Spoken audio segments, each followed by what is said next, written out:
Selamat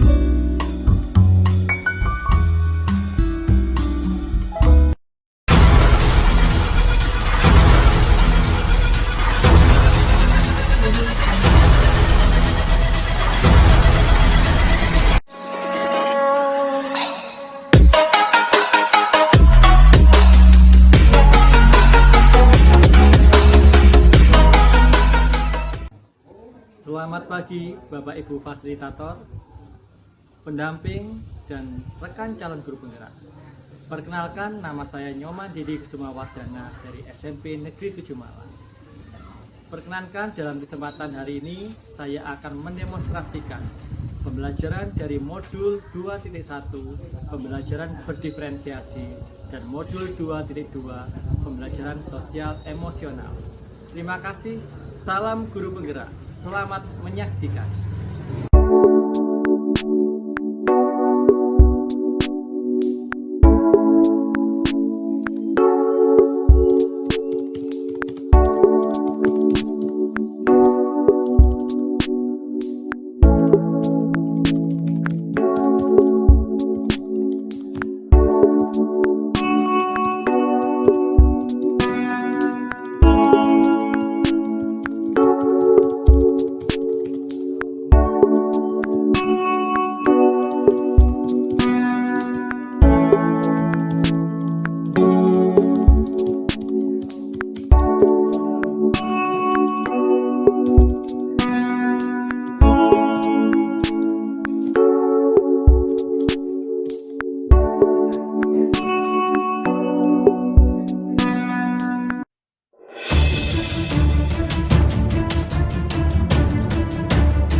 Selamat pagi semuanya. Pagi. Nah, sudah mulai lupa ya. Karena tidak pernah ketemu langsung seperti biasanya di kelas sehingga sudah lupa familiar kita. Oke. Saya ulangi ya. Nanti begitu Pak Dedi mengatakan selamat pagi anak-anak, kalian jawabnya pagi. Semangat luar biasa. Yes. Saya anak hebat. Ya, yang keras suaranya semuanya. Selamat pagi anak.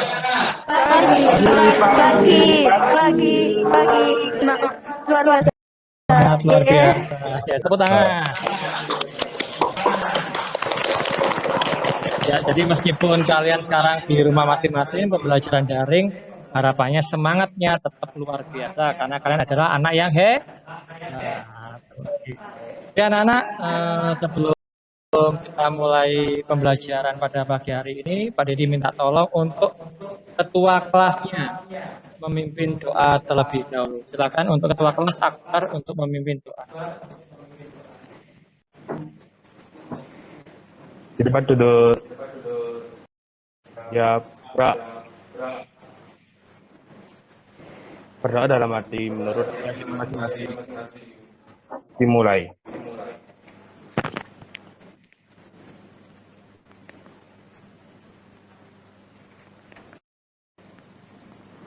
Doa selesai. Ya, terima kasih Akbar yang sudah memimpin doa pada kesempatan hari ini. Semoga kita senantiasa diberikan kesehatan sehingga bisa mengikuti pembelajaran dengan sebaik-baiknya dan ilmu yang kita peroleh hari ini bisa menjadi bekal bagi kita untuk pembelajaran ke depannya nanti.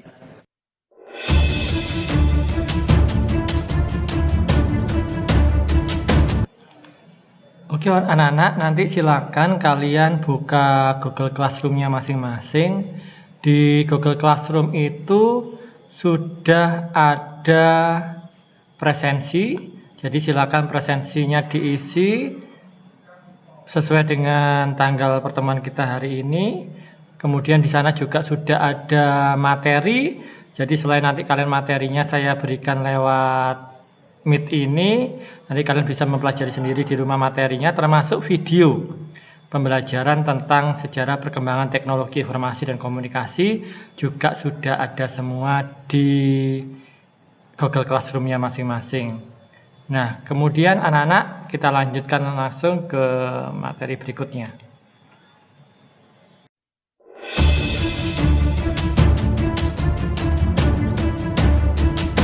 Oke, seperti biasanya anak-anak, sebelum kita masuk ke pembelajaran, maka harus ada satu perwakilan dari kalian yang kemarin sudah Pak Didi minta untuk menulis jurnal diri tentang aktivitas yang selama ini dilakukan di rumah selama 24 jam kemarin. Nah, untuk itu mungkin yang mewakili, siapa yang ingin mewakili? Angkat tangan, silakan angkat tangan yang ingin mewakili. Oke, Khadijah. Oke, Khadijah silakan untuk menceritakan apa yang aktivitas yang kamu lakukan yang kira-kira menurut kamu bermanfaat selama 1 hari kemarin. Silakan.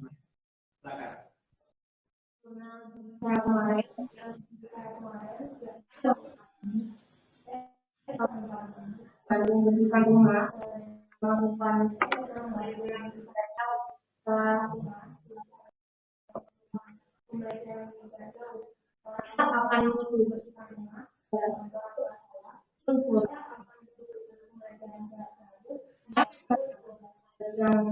telah diberikan oleh Bapak Ibu guru sampai kurang lebih sore. Setelah sore mungkin saya akan istirahat. Setelah saya istirahat, saya akan beribadah. Setelah beribadah, saya akan belajar hingga malam. Setelah saya belajar, saya mungkin istirahat sebentar, lantas saya bisa begitu. Oke, terima kasih untuk Khadijah yang sudah menceritakan tentang apa yang dilakukan, aktivitas yang dilakukan selama 1 hari kemarin, yaitu banyak hal-hal yang positif yang dilakukan oleh Khadijah, yaitu mulai dari membantu orang tua di rumah, kemudian belajar, dan tidak hanya istilahnya di rumah yang tidur-tiduran atau makan-makan saja, tetapi tetap melakukan kebiasaan positif yang kira-kira bukan hanya bermanfaat bagi Khadijah sendiri, tetapi juga bisa bermanfaat untuk orang lain yang ada di rumah. Oke anak-anak, setelah sudah tadi apa yang disampaikan oleh Khadijah tentang jurnal dirinya, sekarang Pak Didi ingin menampilkan presentasinya sebentar. Nanti kalian tinggal menanggapi tentang gambar yang ada di sana supaya kalian nanti bisa tahu tentang tujuan pembelajarannya seperti apa.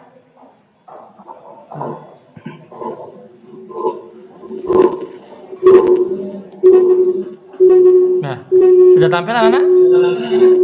Di monitor kalian? Bentar ya, masih loading.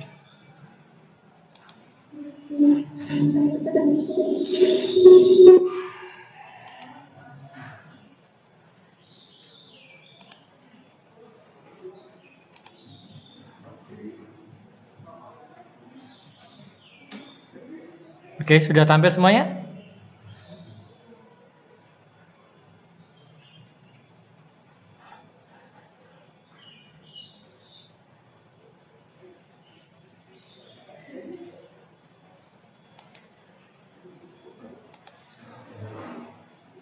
Sampai nggak di kalian? Ada? Ada, oke. Oke, berarti sudah tampil semua ya. Nah, sekarang dari tampilan yang ada di komputer kalian, ini nanti kalian sebutkan nama-namanya ya. Kalian sebutkan nama-nama, gambarnya gambar apa, kemudian nanti baru Pak Didi jelaskan tujuan dari pembelajaran kita pada pertemuan kali ini. Nah, untuk gambar pertama ini anak-anak gambarnya apa? Siapa yang bisa menyebutkan ini gambar apa? Ada yang tahu? Ini gambar telegraf. Jadi ini adalah gambar telegraf yang selama ini dipakai untuk komunikasi zaman dulu, yaitu menggunakan kode apa? Morse. Jadi menggunakan kode Morse. Kemudian yang kedua ini gambar apa? Gambar surat lah. Ini sudah teknologinya sudah lebih maju dengan menggunakan gambar informasinya menggunakan surat. Nah, kalau ini yang pramuka pasti tahu ini apa? Semafur. Jadi begitu digerakkan itu akan menggunakan kode. menyampaikan informasi tersendiri yang bisa kita sampaikan kepada orang lain. Nah, ini daun apa?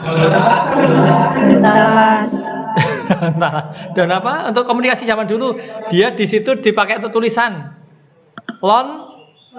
Daun lontar. Jadi ya, bagus, daun lontar. Jadi digunakan untuk komunikasi zaman dulu. Jadi dibuat tulisan tangan di daun lontar itu, kemudian akan menyampaikan informasi. Ini kentongan. Kemudian ini burung merpati. Ini api unggun yang akan mengeluarkan apa? Asap. Jadi mengeluarkan asap. Nah, ini adalah telepon. Nah, kalian pernah nggak dulu waktu kecil menggunakan alat ini untuk komunikasi? Nah, ini menggunakan penghantar ya, penghantar suara, yaitu yang menjadi penghantarnya adalah talinya itu. Nah, anak-anak, kemudian setelah kita masuk ke teknologi zaman dulu, kita akan mulai menemukan kembali kemajuan teknologi, yaitu salah satunya ini adalah telepon. Kemudian jam digital. Sekarang jam itu bisa dipakai untuk menerima telepon. Nah, kemudian ini adalah tablet. Kemudian ini komputer, laptop, dan sebagainya. Ini koran. Ini media komunikasi cetak atau tulisan. Dan ini adalah yang sering kalian pakai adalah HP.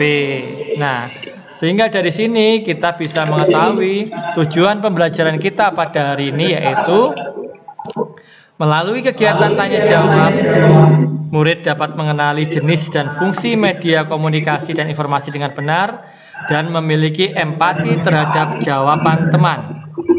Kemudian yang kedua, melalui kegiatan tanya jawab, murid dapat menunjukkan jenis-jenis media komunikasi dan informasi dengan semangat. Yang ketiga, melalui kegiatan diskusi chat dalam Google Classroom, murid dapat menerapkan bagaimana sebuah media informasi dan komunikasi dapat dipergunakan dengan jujur dan bertanggung jawab. Dan yang terakhir adalah tujuan pembelajarannya, melalui kegiatan presentasi di Google Meet, murid dapat menjelaskan jenis dan pemfungsian berbagai media komunikasi dan informasi dengan bahasa yang komunikatif dan empati terhadap pendapat teman. Nah, itu tujuan pembelajaran yang harapannya nanti setelah kita mempelajari materi ini, kalian bisa mengimplementasikan ilmu tentang perkembangan teknologi informasi dan komunikasi dalam kehidupan sehari-hari. Nah, anak-anak, setelah kita mengetahui tujuan pembelajaran ini, setelah ini Pak Dedi akan menampilkan video. Nah, nanti dari video itu Pak Dedi minta kalian untuk mengamati, kemudian sebagai bahan diskusi kalian ketika nanti ada tugas.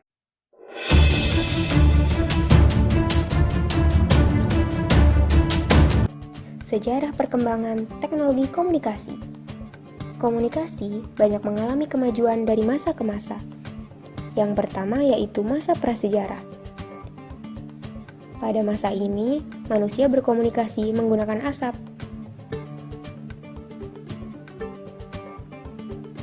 Selain itu, manusia menggunakan bunyi-bunyian untuk berkomunikasi. Lalu, komunikasi semakin berkembang pada masa sejarah. Di masa ini ditemukannya huruf hieroglif menggunakan merpati pos untuk berkirim surat. Setelah itu, komunikasi semakin berkembang pesat ke masa modern. Diawali dengan penemuan mesin cetak pada tahun 1455. Lalu pada tahun 1837, manusia beralih pada telegraf untuk berkomunikasi. Tahun 1877, Alexander Graham Bell menciptakan telepon untuk memudahkan manusia dalam berkomunikasi.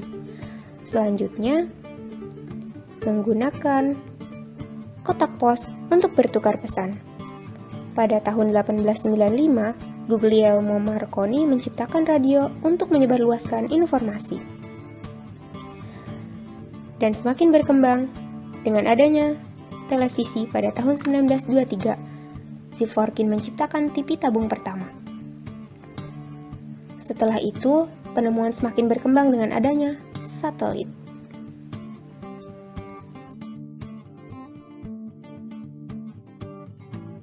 Pada tahun 1946, teknologi komputer digital pertama kali di dunia. Kemudian semakin berkembang alat komunikasi digital yang disebut telepon genggam atau handphone. Lalu teknologi semakin modern dengan adanya smartphone. Laptop untuk memudahkan pekerjaan dan penyimpanan data. Komputer dengan versi yang lebih canggih. Dengan pesatnya teknologi, komunikasi sosial media pun semakin berkembang.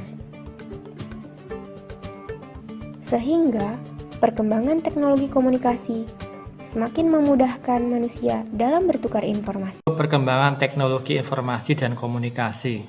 Nah, sekarang sesuai dengan kelompok yang sudah dibagikan, nanti kita bagi menjadi 4 kelompok. Silakan kalian sekarang masuk ke breakout room-nya di Google Meet. Kemudian di situ silakan kalian berdiskusi. Pak Dedi berikan waktu 15 menit untuk berdiskusi. Kemudian kalian tunjuk satu teman kalian yang akan mewakili kelompoknya masing-masing untuk melakukan presentasi kelompoknya. Oke, ada pertanyaan? Mungkin ada yang belum jelas tentang tugas dan bahan diskusinya. Sudah jelas semua? Coba sudah semua ya? Oke. Jadi anak-anak sekali lagi waktunya 15 untuk kegiatan diskusi ini. Silakan kalian melakukan diskusi kelompoknya. Oke, langsung masuk ke ruangan breakout room Google Meet-nya masing-masing.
Oke anak-anak, waktunya sudah 15 menit.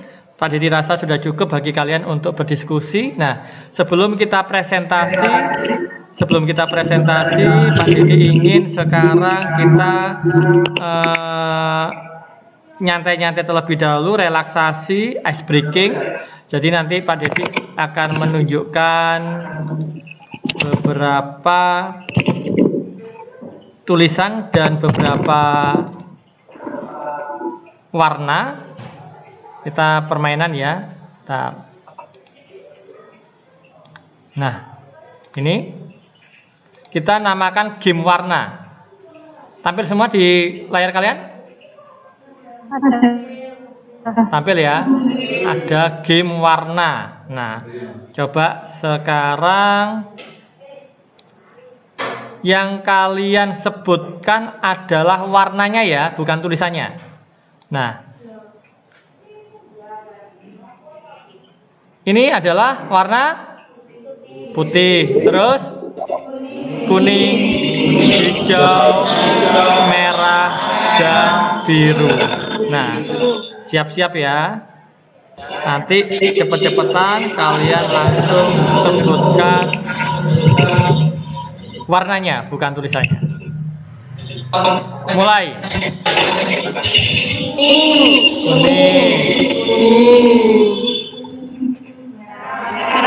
Merah. Putih.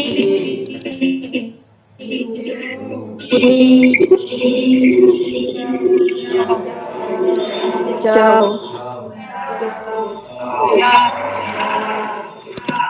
Merah. Kuning. Oke, agak lebih cepat ya sekarang ya. Agak lebih cepat.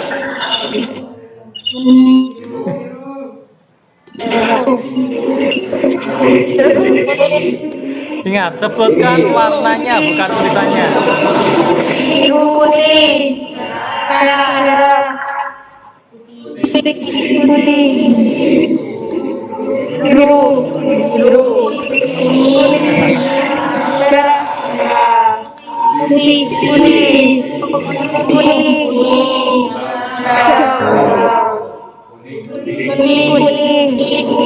Biru. Putih. Oke, sudah. Oke, plus untuk kita semua. Tadi Pak Devi lihat masih ada yang menyebutkan tulisannya ya, bukan warnanya ya. Karena berarti konsentrasinya harus lebih ditingkatkan lagi anak-anak. Nah, sekarang silahkan untuk perwakilan kelompok 1 yaitu Adis untuk menyampaikan hasil diskusi kelompoknya, kemudian yang akan ditanggapi oleh kelompok 2. Nanti Pak Didik minta untuk Vika menanggapi hasil presentasi dari kelompok 1. Oke, silakan untuk Adis menyampaikan hasil diskusi kelompoknya. Diskusi kelompok 1 sejarah teknologi informasi. Teknologi informasi menggambarkan perkembangan peradaban manusia yang diiringi melalui perkembangan cara penyampaian informasi. Dulunya manusia purba menyampaikan informasi melalui lukisan di bawah. Sekarang arus informasi sudah bisa diakses dengan mudah melalui internet, begitu pula ragam informasinya. Masa sekarang semakin banyak informasi yang diserap. Internet seolah mampu membagikan informasi tanpa batas. Namun hal ini tidak dirasakan pada zaman lampau. Pada awal sejarah bahasa dipakai sebagai alat tukar informasi. Hanya saja bahasa tulisan memiliki kelemahan, yakni informasinya mudah dilupakan dan tidak bisa disimpan lama. Ada keterbatasan jangkauan suara. Lalu sedikit maju, informasi berkembang menggunakan gambar dari zaman dulu sampai sekarang. Jadi ditemukan alfabet dan angka grafik, penyampaian informasi berjalan lebih efisien. Alfabet memudahkan manusia untuk menyampaikan informasi melalui tulisan. Saat itu, teknologi data dan informasi menjadi lebih mudah disebarkan. Hal serupa juga terjadi ketika muncul radio, televisi, hingga komputer yang membawa informasi. Diskusi dari kelompok 1. Oke, applause untuk jawaban dari kelompok 1. Jawaban yang luar biasa bagus ya dari kelompok 1. Oke, mungkin ada tanggapan dari kelompok 2 untuk merespon dari apa yang sudah dipresentasikan kelompok 1 tadi. Vika, silakan Vika. Hasil diskusi kelompok 2, pada mulanya jika seseorang ingin menyampaikan atau membuat informasi atau berita dilakukan dengan cara lisan atau dengan diungkapkan lewat kata-kata.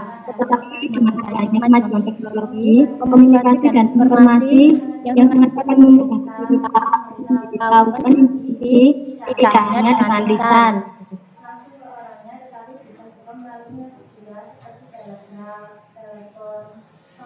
Pilih,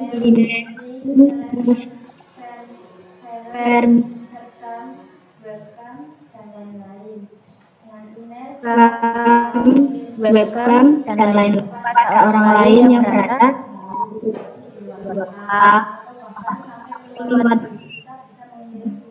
tapi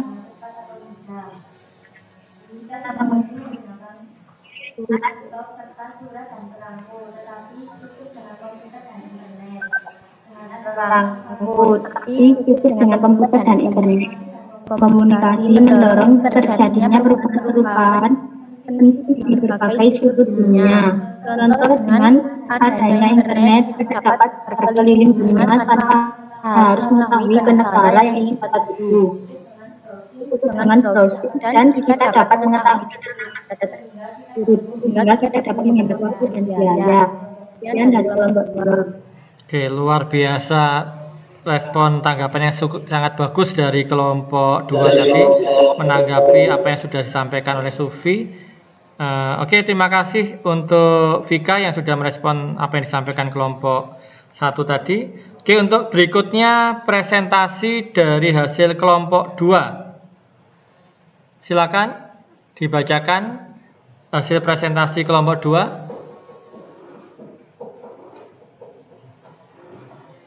Yang mewakili siapa? Mayang, ya Mayang. Dibacakan hasil kelompok 2.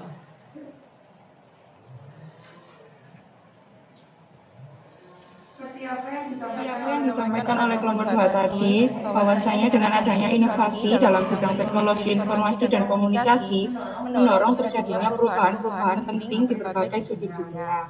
Contohnya, dengan adanya internet, kita dapat berkeliling dunia tanpa harus pergi ke negara yang ingin kita tuju dan mempermudah transfer informasi. Ya, aplaus untuk hasil diskusi kelompok 2. Oke, sekarang Pak Dedi minta tanggapan dari kelompok 1 tentang apa yang sudah disampaikan oleh kelompok 2 tadi. Sufi? Saya sangat setuju tadi bahwasanya dari masa ke masa perkembangan teknologi informasi dan komunikasi sangat berkembang dan sangat seiring dengan yang bertujuan untuk mempermudah komunikasi dan menyampaikan informasi. Oke, sekali lagi luar biasa tadi. Terima kasih untuk hasil diskusi kelompok 1 dan kelompok 2 yang sudah menanggapi dan merespon sangat bagus sekali tentang materi, yaitu perkembangan teknologi, mengenal jenis dan pemfungsian berbagai media komunikasi dan informasi, termasuk yang sudah merespon dan memberikan tanggapan atas hasil presentasi kelompok yang sebelumnya. Luar biasa anak-anak, ini menunjukkan bahwa pemahaman kalian terhadap materi yang kita pelajari pada hari ini benar-benar luar biasa. Nah,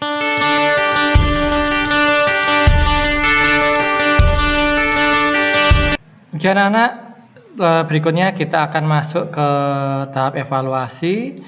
Di link kalian di chat itu sudah ada link untuk masuk ke kuisis. Silakan langsung kalian klik link yang ada di situ, kemudian kalian kerjakan. Ada 25 pertanyaan.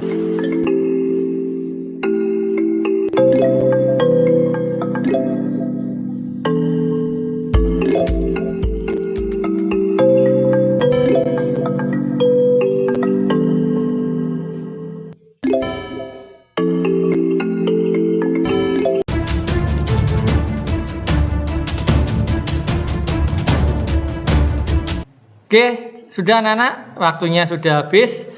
Dari apa yang sudah kalian kerjakan di kuisis tadi, ternyata hasilnya juga cukup sangat bagus, sehingga semakin memperkuat keyakinan Pak Dedi bahwa kalian sudah bisa menerima pembelajaran pada hari ini dengan sebaik-baiknya. Nah, Pak Dedi minta sebelum mengakhiri pembelajaran pada kesempatan kali ini, ada refleksi yang akan disampaikan oleh Lintang. Silakan refleksi dari apa yang sudah didapatkan di pembelajaran kali ini untuk disampaikan oleh Lintang. Silakan Lintang. Refleksinya adalah teknologi informasi merupakan sebuah teknologi yang digunakan untuk mengolah data, meneliti, memproses, mendapatkan, menyusun, menyimpan, memanipulasi data dengan berbagai cara untuk menghasilkan informasi yang berkualitas. Ilmu teknologi informasi digunakan untuk keperluan pribadi, bisnis, bahkan sampai urusan pemerintahan dalam pengambilan keputusan. dalam teknologi informasi diperlukan seperangkat teknik dan sistem jaringan sesuai kebutuhan. Setidaknya ada 3 hal untuk membantu mendapatkan informasi yang relevan dan akurat, yaitu data, alat pengolah data, dan metode pengolah data. Oke.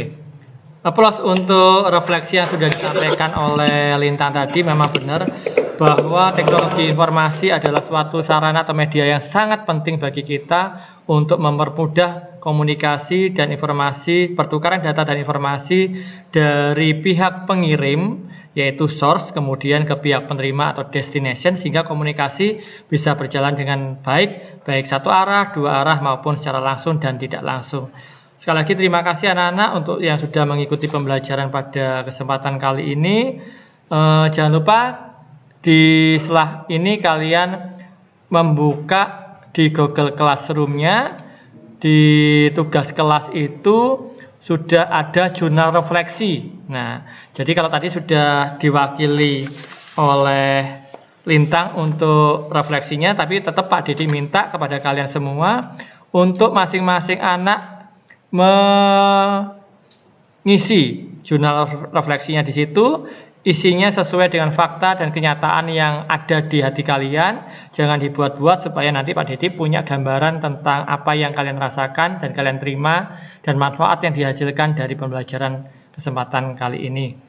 Termasuk juga di situ ada tugas yang harus kalian kerjakan dalam waktu 1 minggu ini.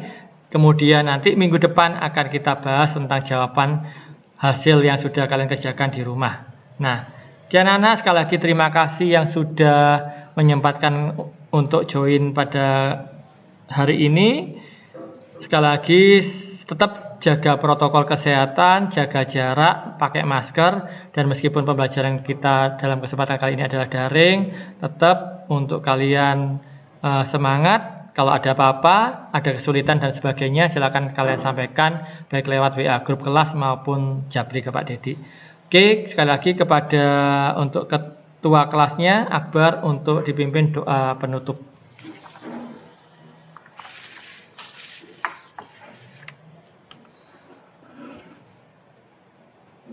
Kita duduk siap gerak. Berdoa dalam hati menurut keyakinan masing-masing dimulai.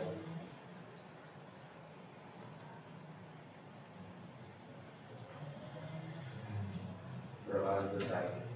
Oke, terima kasih sekali lagi anak-anak. Selamat pagi. Pagi, semangat luar biasa. Yes, saya anak hebat.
Bapak Ibu fasilitator, pendamping, dan rekan calon guru penggerak.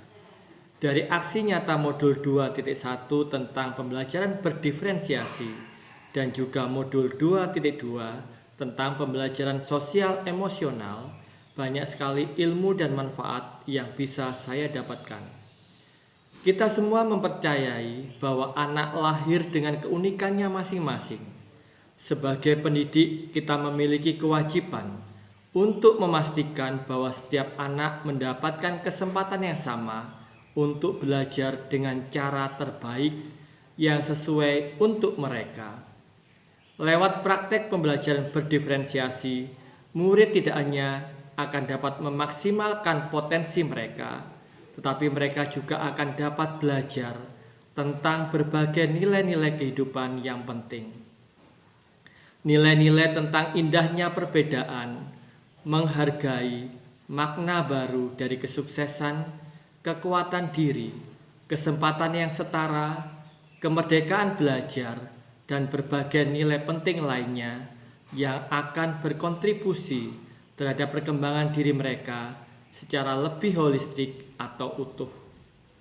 Oleh karena itu, penting untuk para pendidik mengetahui bagaimana proses pembelajaran berdiferensiasi itu dapat dilakukan dengan cara-cara yang memungkinkan guru untuk dapat mengelola secara efektif. Melalui pembelajaran berdiferensiasi, saya berharap bisa mendemonstrasikan pemahaman tentang apa yang dimaksud dengan pembelajaran berdiferensiasi dan alasan mengapa pembelajaran berdiferensiasi diperlukan. Melakukan pemetaan kebutuhan belajar murid yang berbeda, menganalisis penerapan 3 strategi pembelajaran berdiferensiasi, yaitu diferensiasi konten, proses, dan produk. Mengimplementasikan rencana pembelajaran berdiferensiasi dalam konteks pembelajaran di sekolah atau kelas mereka sendiri, serta menunjukkan sifat kreatif, percaya diri, mau mencoba, dan berani mengambil resiko dalam menerapkan berbagai ide strategi pembelajaran berdiferensiasi.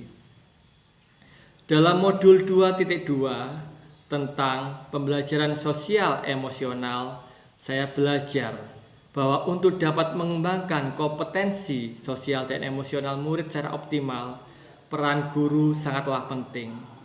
Sebelum guru dapat membantu murid, ia perlu belajar memahami, mengelola, dan menerapkan pembelajaran sosial emosional dalam dirinya.